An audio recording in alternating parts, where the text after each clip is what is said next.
Welcome, everybody.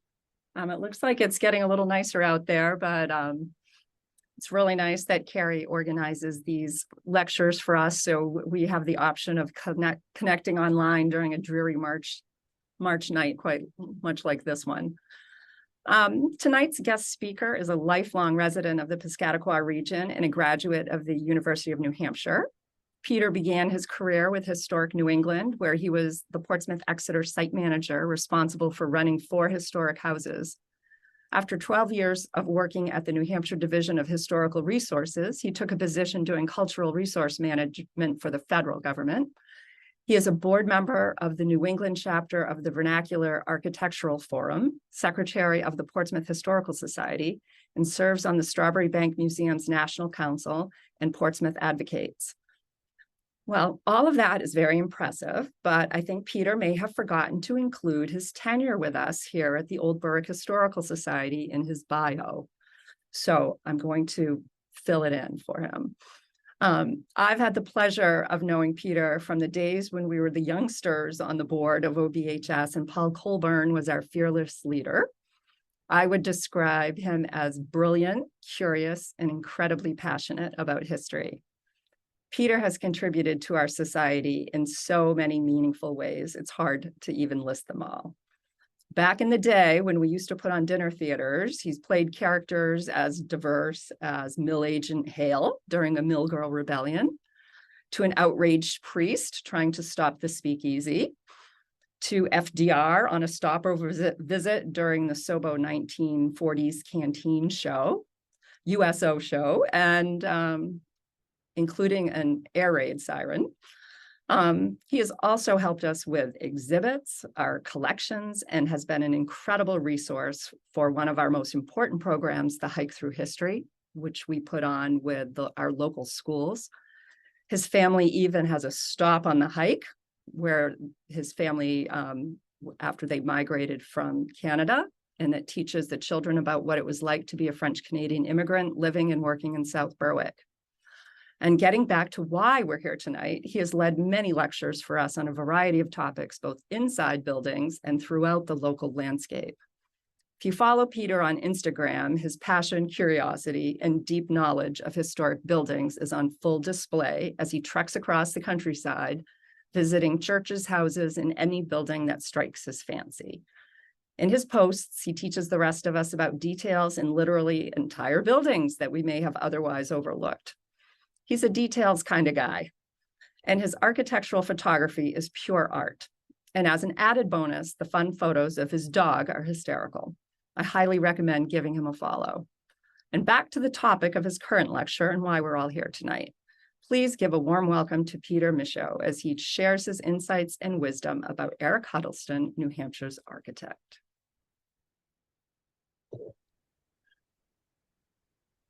Excellent. And Kari, can you give me permission to share my screen or?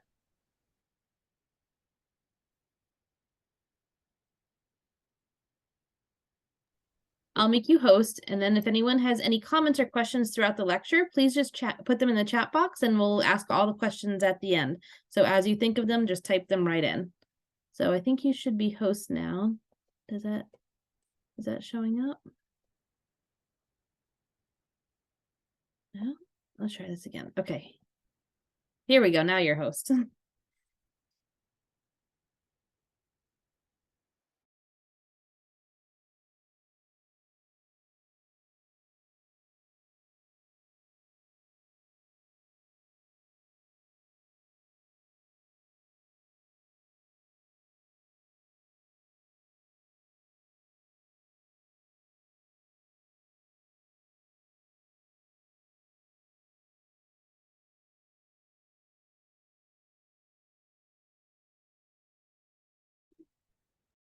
Peter, you're on mute.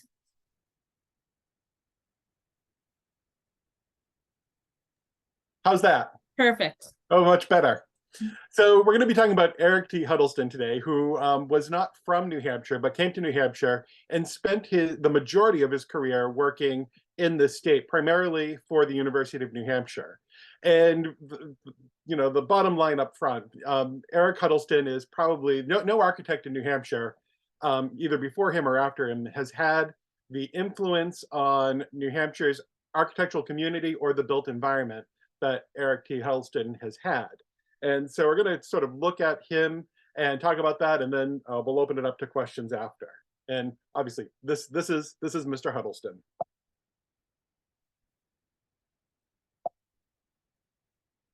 Oh, there we go. So who is Eric T. Huddleston? Many of you probably have never heard of him, which is sad considering the influence that he did have on this state. He was described at the time of his retirement in the 1960s. His hometown paper described him as a tall, slim gentleman full of nervous energy and equally full of ideas. So I want to take a look first at his hometown, his education, and his early career. So he was born in 1888 and raised in Winchester, Indiana, which is located in Randolph County. And he was known as Doak to his family and friends. He and his family don't know where Doak came from, but that was his nickname growing up. He graduated from his community's high school, which was a Beaux-Arts school, which was recently built, but at the time that he went there, it was brand new and open, where he played baseball. He was quite athletic. When he was a child, a local soothsayer predicted he would have an interest in architecture. And Huddleston stated, "I thought she was perfectly ridiculous then, but sure enough, it turned out to be my vocation." I was also predicted Huddleston would be a teacher, which also came true. These images that I'm showing you show some key community buildings, as well as Pearl Street, which is the area of town that Huddleston lived in growing up. So it gives you an idea of some of the architecture that he had or that he lived with in his childhood. And then this is his Beaux-Arts school that once again was brand new. He was one of the first classes to go through there.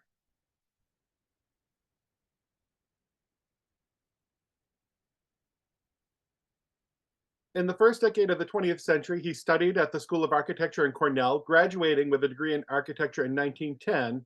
And his experience there was a typical sort of Beaux-Arts style education, very much grounded in the study of classical architecture. And here we can see this is the building that the School of Architecture was located in Cornell, as well as the drafting classroom. And keep this in mind because we're going to see a similar classroom like this later on. But you can see the guys in their smocks working on different architectural drawings as part of their curriculum. And on the walls, you can see different classical style buildings that they were studying, that they were developing, all in that sort of Beaux-Arts style and Beaux-Arts style of education. Once he graduated from Cornell, he then worked as an intern at Schreck and Williams from 1910 to 1915. And this just gives you some idea. These are some of the buildings that were constructed by that architectural firm during his internship there, in Ohio. The church in 1911, the Engineers Club in 1914. I think we see the sort of precursor to Huddleston's future as an architect with the Wright brothers' Hawthorne Hill house in Oakwood, Ohio, not California, which is really, that firmly rooted in the classical style. This firm was expanding in the 19-teens while Huddleston was there, and they actually promised him, as they were expanding, that they would hire him in a permanent position as a resident architect. And he was very much interested. He was a Midwest guy. He wanted to stay in Ohio. So that's where he is, right after college in Ohio with a promising job. But things change, and he gets routed to New Hampshire, and in particular, the University of New Hampshire. Now, in 1914, Huddleston was approached by this gentleman here, Edward Thompson Fairchild, who served as president of the university from 1912 to 1916, which was then the New Hampshire College of Agriculture and Science. Later it becomes the University of New Hampshire.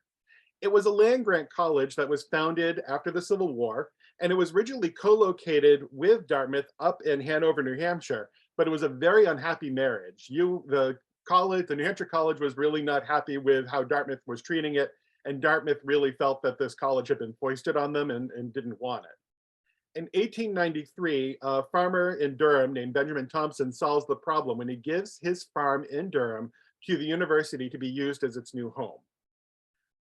And the campus grew between 1893 and 1914, beginning first with Thompson Hall, its signature building. The campus grew sort of haphazardly. And when Fairchild comes in as president, he really has a vision to see the campus grow substantially in an organized way.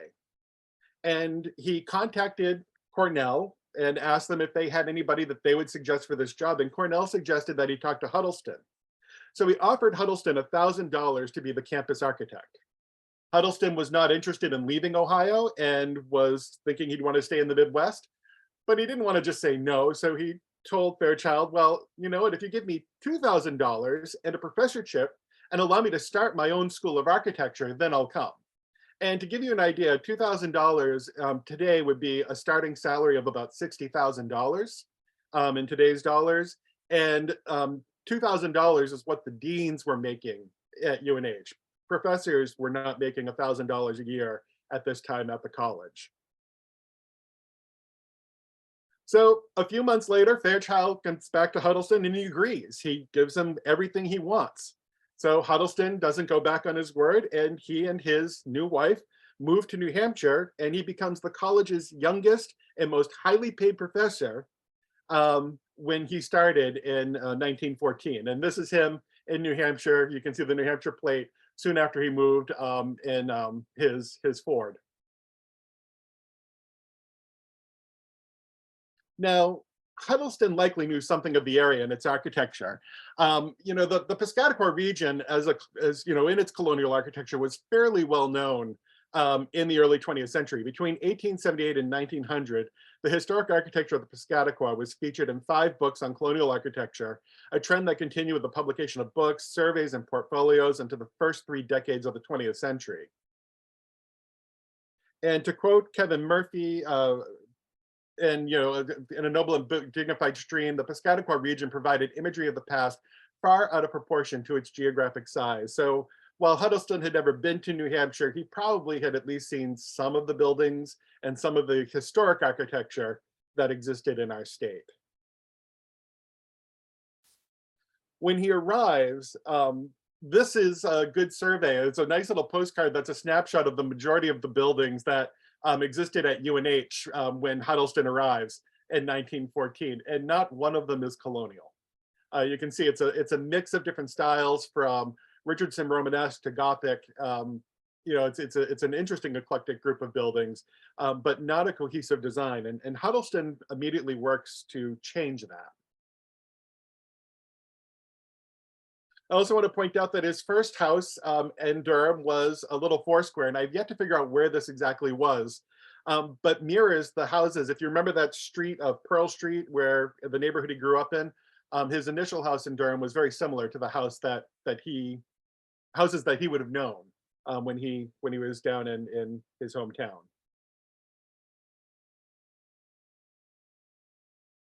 Now, when he arrives, he creates a school of architecture that teaches in the Beaux-Arts tradition, with classrooms that are similar to the ones that he knew in Cornell. So here you can see the drafting classroom with, you know, young men working away at different projects, classical buildings, drawings of classical buildings surrounding them on the walls. And look at the classroom that Huddleston went to at Cornell. You can see direct correlations between the two.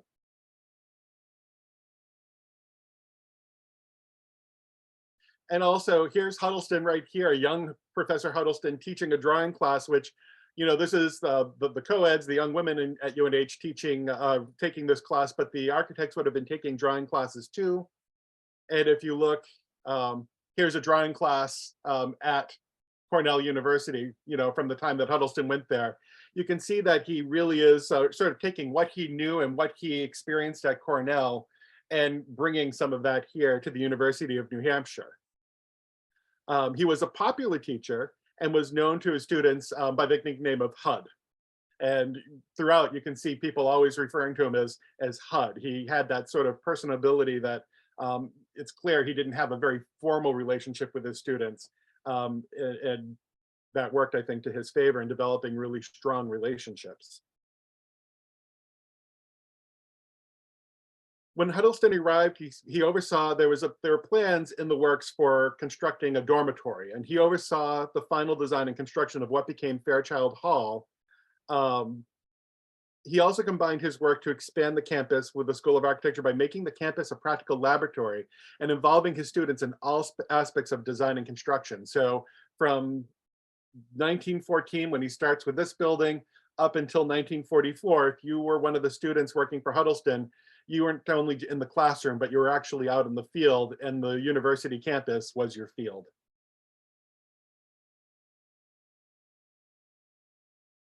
The Commons, a dining hall, was his first building that he constructed start to finish, and it was his favorite. It was also one that was wrought with challenges.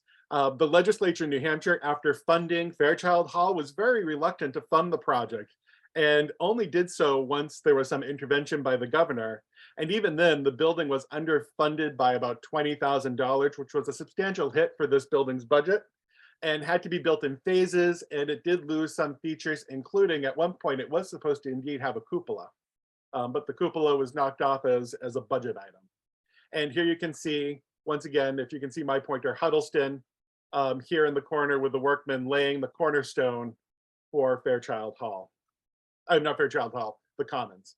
And for those of you that are confused, so this is going a little ahead, the Commons later gets renamed Huddleston Hall in his honor. So if you know Huddleston Hall at UNH, this is that building. And here you can see another, just to give you another look at Huddleston Hall or the Commons, and the dining hall part of it. Here's the dining hall interior that you can see, and really just an excellent building.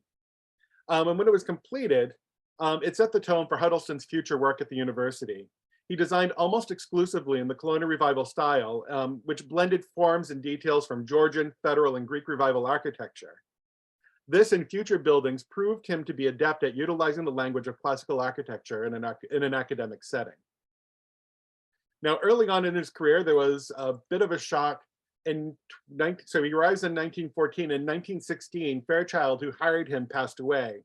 And this, I can't imagine what this would have been like. I mean, here he is, this young architect who leverages himself into a fairly lucrative position, and one that actually has a lot of power in the design of the university, and with this new school of architecture. And his main sponsor passes away 2 years after he arrives. Thankfully, future presidents saw his value, and he was able to continue to implement his plan and do his work.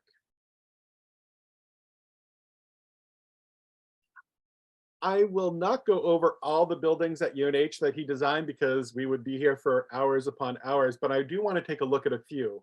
And I think it makes sense to look at Merkland Hall, which was part of a larger plan to build a sort of educational quad adjacent to the college's Thompson Hall. The quad was partially completed, but never fully completed. The building is considered to be his masterpiece. It's probably one of his best works. And here's an image, if you can see in the corner, there's an image of Merkland Hall soon after it was completed. And then two of the entrances that you see here. And you can see just wonderful detail is laid into not only the exterior of these buildings, or of this building, but also the interior. Here we have one of the main rooms. I think this is now the office space for the Dean of Liberal Arts. And if you look really closely, you can see these wonderful urns and swags and the archways over the door, you know, more decoration in the archways over the windows. It's really a fine room. And you can see that's the room as it appears today. This space, this building really has a high level of integrity. And it has a wonderful main stairway that leads you to an auditorium. Here's the upper portion of the stairway where once you can see this sort of blending of different classical styles, but done so very successfully. With this dome and skylight at the top. And then on the first floor as well, just that attention to detail, including these wonderful little urns flanking, you know, the interior of the doorway. And then also some utilitarian finishes in some of the other spaces, but nonetheless successful, like the glazed tile dado that you see here in the downstairs hallway. He also did some sort of less sort of grand buildings. And I think practice building is a great example of his work on a more domestic scale. Practice house or practice building was built for the home economics department, where a young woman taking home economics could then go practice homemaking. I'm not sure if I would be thrilled today to go to college and then be like being taught how to make a bed, but this was part of the curriculum then. So building on a domestic scale with these interiors that you would use. Here's practice house being constructed, the dining room where you could set tables, set meals, the living room where you could practice entertaining, you could practice your hospital corners up in the beds on the second floor. And this is also an important house because we're going to see this sort of appear later on. And this house may look very familiar to some of you who sort of, have been looking at domestic architecture in this region. It wasn't just buildings. He also worked on a master plan for the campus, which is still in use today, and designed everything from landscape features to the paths of sidewalks to the bulletin boards like the one you see here. It was the whole thing, soup to nuts. He really created and designed a cohesive campus design. And in the 1930s, he designed the UNH Fieldhouse, which is still there in use today, although it's been expanded upon. And I threw this one in here because it's one example I know of where he worked in a modern style. This is not colonial revival. And also it shows his process. I mean, we have wonderful newspaper articles. He went and traveled and looked at a number of different athletic facilities at different colleges and other locations to help sort of govern and form the design of this building and its related fields so that he could build the best field house that the budget would allow for the university. He also finally didn't just work on new buildings, but he also revisited old ones and existing buildings and tried to bring them more in line with his larger colonial revival vision. Here we have Nesmith Hall, which was expanded in the 1930s, and then yet again, it actually has big wings on it now. And as part of that expansion, you can see he added a third floor and then took off the tower, the Victorian era style tower, and brought in a much more colonial facade for this building. You wouldn't recognize it today as the building that you see up above, but it is indeed the same building. And then New Hampshire Hall, which was the university gymnasium, was originally a Gothic revival building. And you can see the form is still there. There's this projection in the front, this hip roof projection is still there. The gymnasium is still there. In fact, you can see the more sort of Gothic architecture on the back wall of the gymnasium. But he adds, he refenestrates, he takes off the towers, he refenestrates the building, and then adds these two pavilions on either side, sort of creating a 5-part Palladian plan, transforming the Gothic castle into something more classical in design. And so by the time he hits 1940, the University of New Hampshire really has taken the form, like when you drive down Main Street through the center of the university today, it pretty much looks very similar to what you're seeing here in this 1940 map. And the majority of that was the work of Eric T. Huddleston. This was his plan. The university then also continued to expand towards the back.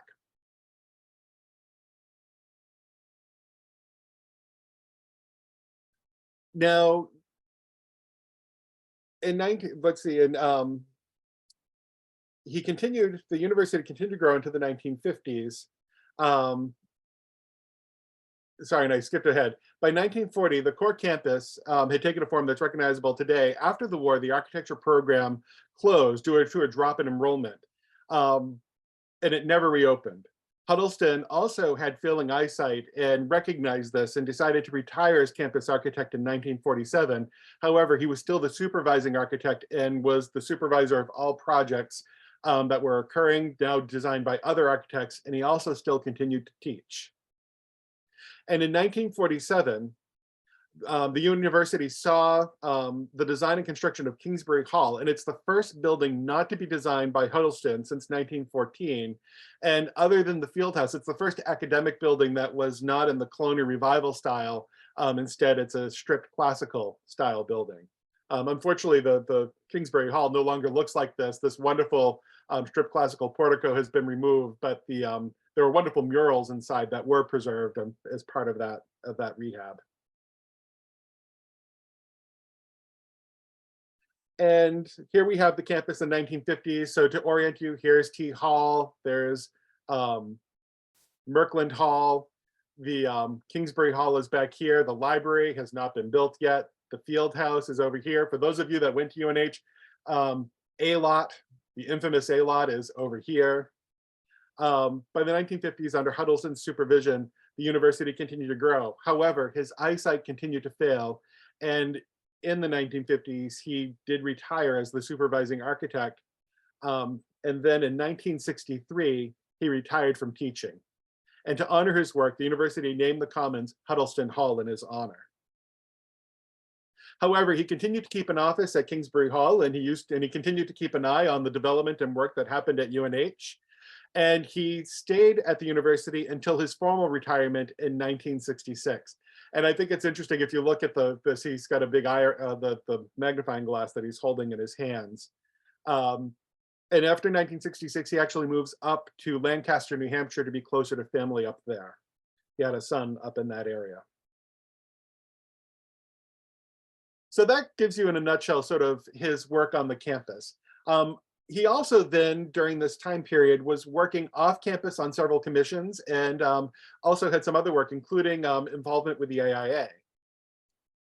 So while Huddleston was campus architect, he was also designing other projects for people, including several fraternity houses for the, around the university. So if you've ever noticed how similar several of the fraternity houses are to the architecture at UNH, that's why. They were calling on HUD to design their fraternity houses for them as the college grew. He also designed a home for himself, and this is his house that he designed on Mill Street. Notice the H's that still survive on the shutters. And wonderful, wonderful building that combines sort of an interpretive melange of different architectural details and styles from the 18th and 19th centuries in that colonial revival idiom. And the outside is very nice. It has sort of a central pavilion with two flanking dependencies that have gambrel roofs, and then also has two projections off the back. It also has an incredibly gracious interior with a wonderful staircase that spirals up that sort of reminds me a little bit in wood of the metal staircase that's in Merkland Hall. Built-in cabinets, just a really nice colonial revival house. One of his colleagues, another professor at the university, liked his work and then asked him to design a house for the lot right next door to his, which is this house on Mill Road, which is another example of Huddleston's work. And you can see here, same thing where you have a central mass house with then two stepped pavilions, that flank it on either side. And similar details. I don't have photographs of the interior of this one, but I was fortunate enough to be able to go through this house, and similar details on the interior that we see in Huddleston's house as well. He also designed the post office block pictured here, which is a massive block and right on Main Street in downtown Durham. And then, seeking to foster communication and congeniality in the state's architectural community, in 1928, Huddleston founded the New Hampshire Society of Architects, which was a statewide fraternal organization. And then in 1948, he worked to land a charter for the New Hampshire chapter of the AIA, the American Institute of Architects, and served as its first president and supported the New Hampshire chapter of the AIA, as well as the AIA itself, throughout his whole life. And one of the great things about that chapter is from the 1940s into the 1970s, they published a magazine that came out mostly monthly that highlights the work of different architects throughout the state and different projects that are happening, which was a great way to cross-pollinate information to the community, but also for historians today, a wonderful record to be able to see what's going on and who designed what and what was considered important by the architects at that time. He also then penned what's called the Huddleston Plan, which improved the bidding process for large construction projects and reduced financial waste. And this actually received national attention, was supported by the national AIA, and was codified into mass law. And this would have been in the 1930s. And his work throughout New Hampshire and his impact on the architectural community was honored in 1953 by the National AIA in Seattle, Washington, when he was made a fellow, which is one of the honors they bestow. And he was the first architect in New Hampshire, Maine, and Vermont to receive this honor. So that would have been in 1953. So that was his work sort of outside of UNH, sort of as a private individual. But he also did some other work, both with dealing with New Deal programs during the Great Depression, as well as some other work in private practice with others. And I want to take a look briefly at some of that as well. So if you, as you know, with the Great Depression, with Franklin Delano Roosevelt's idea of priming the pump and creating sort of government programs to sort of stimulate the economy, created what's often called an alphabet soup of government entities. And two of those directly affected the life of Eric Huddleston. One is the PWA, the Public Works Administration, and the other one is HABS, the Historic American Building Survey. And both of these programs really were created to help starving architects, out-of-work architects in the Depression, find work that would also then have a strong public benefit.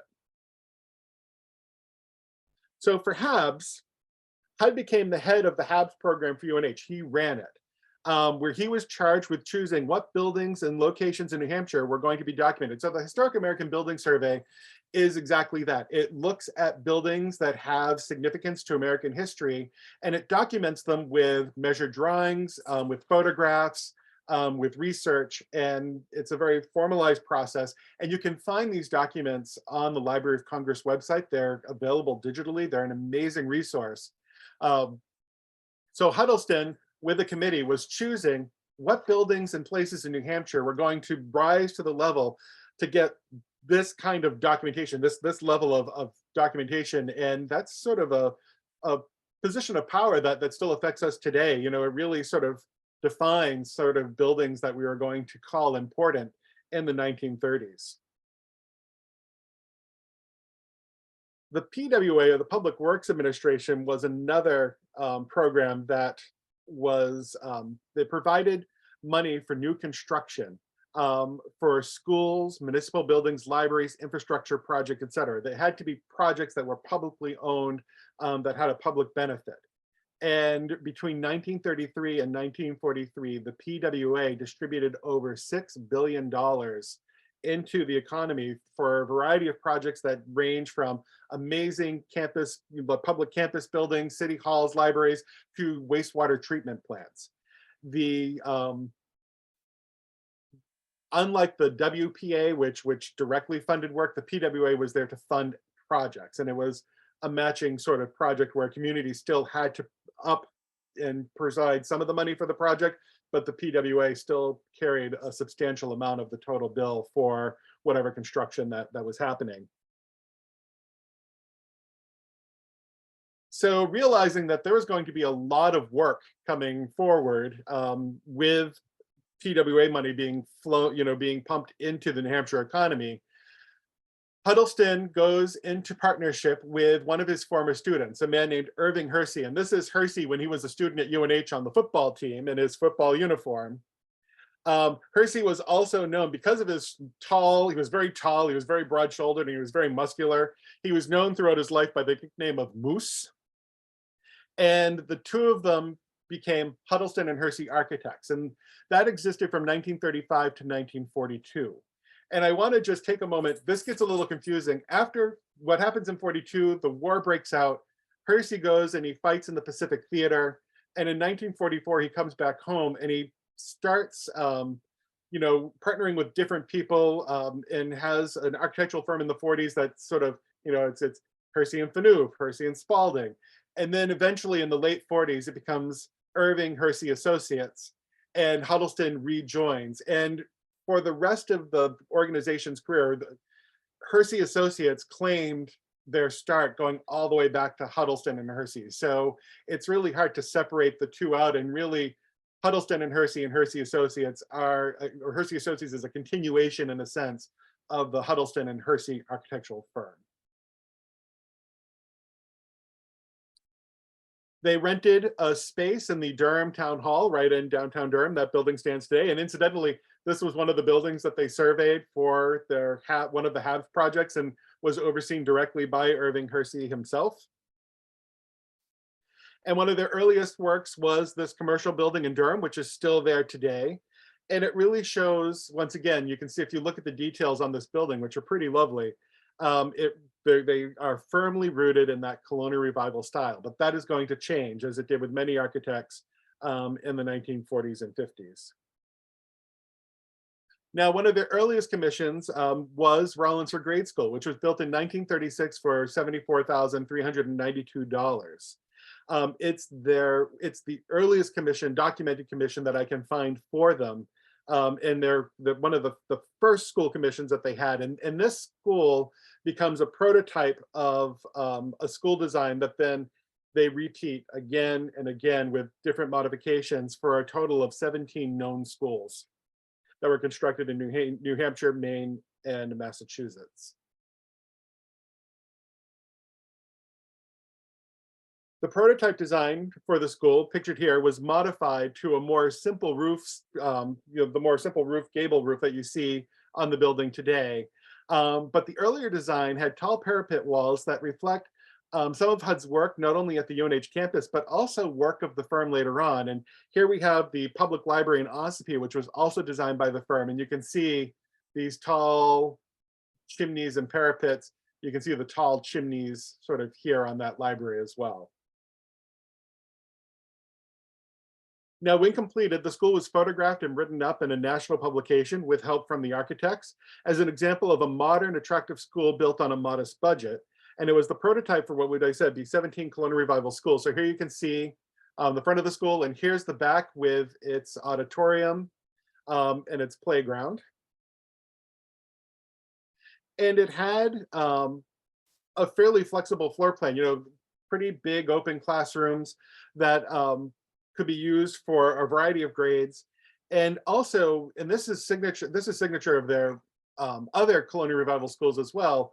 You can see there's an auditorium that projects off the back of this that has its own vestibule and entrances. This was so that towns could use that space for a meeting space and not affect school operations. In a sense, you could have a meeting in the auditorium and never affect the kids going to school in the building part in the front. The design also reflects some of Huddleston's campus work, and I think one easy place to see this is, he liked his decorative transoms, and here you have the transom that he designed for or installed over New Hampshire Hall, and a slightly different but nonetheless similar transom over the door of Rollinsford Grade School.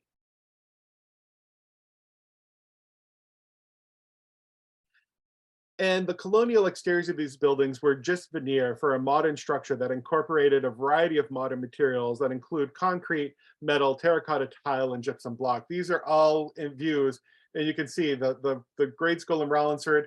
This is metal frame. You can see this metal post coming down, surrounded by terracotta tile. There's concrete block on the exterior, more terracotta tile here. It's all very modern, fireproof, or as close to fireproof as they can, construction, but with this colonial veneer.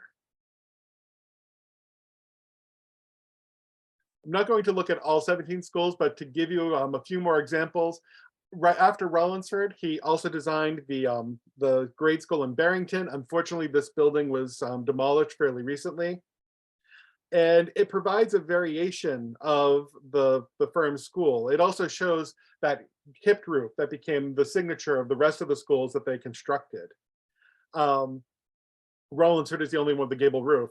Another example that I don't have here, but is another local example, would be the school in downtown Eliot, New Hampshire. That was also part of this run of Colonial Revival buildings designed by Huddleston and his partner Hersey. And you can see with Barrington as well that here's Merkland Hall and the doorway with that wonderful window above, and a simplified version on the Barrington School, scale down for a municipal budget for a small town. And the Barrington School stands alone. It's different. It doesn't have that projecting auditorium off the back. Instead, the auditorium was in the lower portion of the school off to the side, but still you can see designed so that the auditorium could be accessed at 3 points without having to actually go into the classroom area of the school and disrupt school operations. So the auditorium here could again be used by the town as an additional meeting space. And as we see in this really awful photo, when you start peeling away that brick veneer, it's all modern material, concrete block, metal framing underneath. They adapted that same design into a town hall for Berwick, Maine, and that is still Berwick, Maine's town hall. And you can see similar aspects of this town hall to his work at UNH, as well as to the schools that that we just showed you and the other schools that he designed.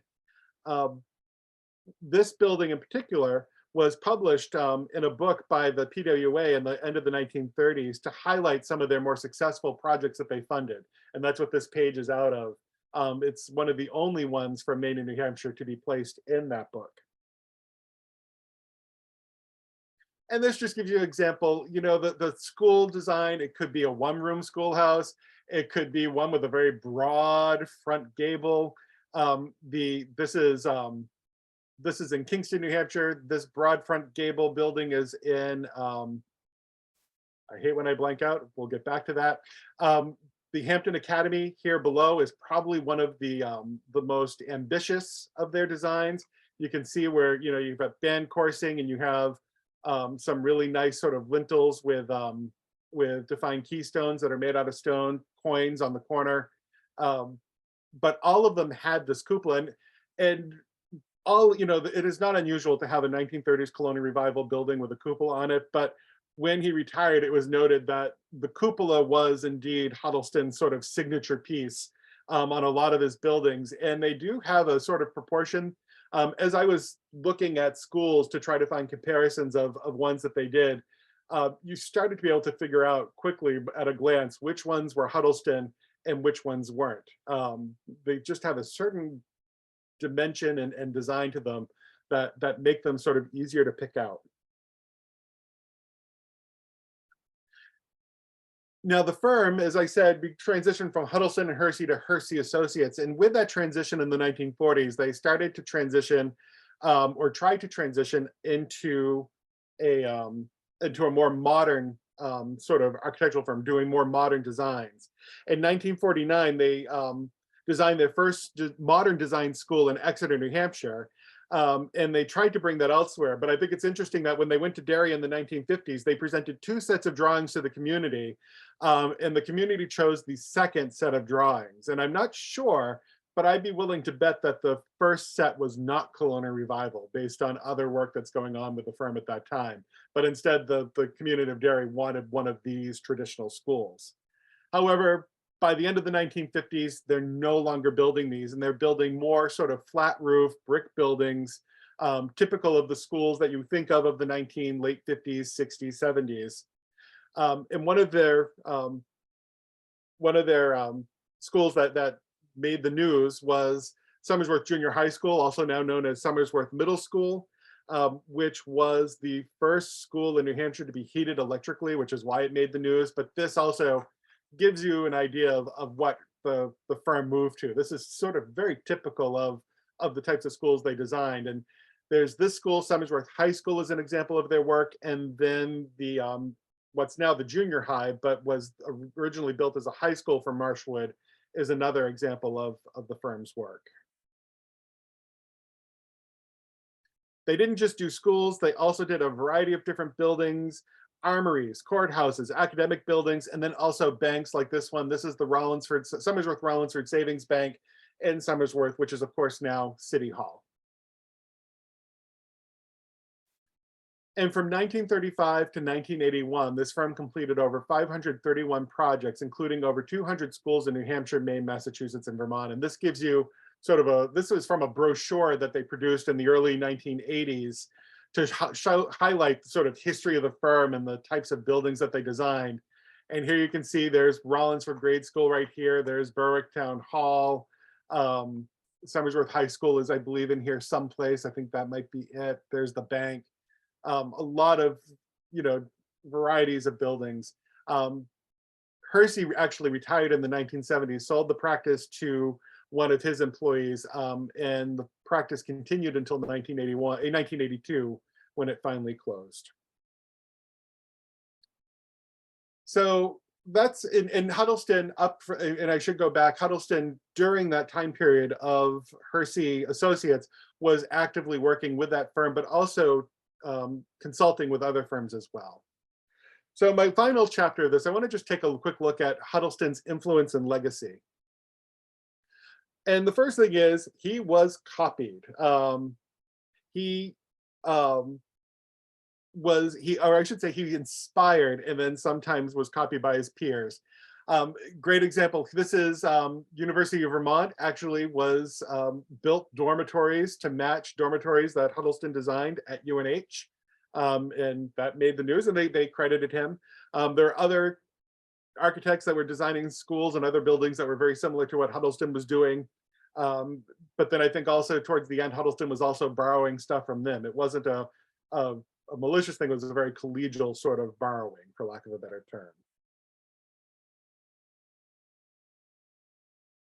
And he educated 138 students. And of those students, even after, so when you think, so when he retired in 1966, the architecture program at UNH had been closed for over 20 years. But even then in 1966, over 50% of the architects working in New Hampshire were students and went through the program that HUD taught from the 19-teens until 1942. And here's the architecture club. And here you have Eric T. Huddleston in the corner with the question mark, and then several of his students in that drafting room. And it was said that there was no other, at his retirement, it was said that there was no other architect that had contributed more to the growth of the state or to the number of its architects than Huddleston. He also, just want to take a look at a couple of the people that he inspired that worked in this area that were his students. And one is Lucian Omer Jeffreyan, who was out of Portsmouth, New Hampshire, originally out of Durham. He designed both in the colonial revival as well as in more modern styles like the Meadowbrook Motel lobby pictured here. You may have known his buildings if you grew up in this area and ate at Yokin's restaurant. And even though Yokin's got redesigned in the 70s, the interior of Yokin's still retained a lot of its original 1950s interior. If you've ever gone bowling at the Bowlorama, he designed that as well. But we really know a lot, thankfully, about Jeffreyan's domestic architecture. And below the color photograph is a house that he designed in Durham. The house in the right-hand corner is a house that he designed in Portsmouth. And when he was a student of HUD's at UNH, they were building and designing Practice House. And you can clearly see there's an influence of the design of Practice House here with the buildings and the domestic architecture that Jeffreyan is later designing in the 1930s and 40s. And then later in his career, in the late 1960s, Jeffreyan designs and builds this Main District Courthouse in Kittery, Maine, now the Kittery Art Association building. And frankly, that looks like it could have been designed by Huddleston himself. Another pair of architects that actually had one of the largest firms in the state of New Hampshire were Kohler and Isaac, Richard Kohler and Nicholas Isaac, pictured here. And they did a number of projects. Here's an example of some of their work. The Somersworth Public Library, pictured up above in the color photo. The Exeter and Hampton Electric Company, which I believe is a law office firm in Exeter, New Hampshire, which is a nice example of new formalism on a much smaller scale. And then also, I think their masterpiece, the Abbey Church at St. Anselm's College in Manchester, New Hampshire, which is just a stunning building with a fantastic interior. If you've never been, it's well worth going to see.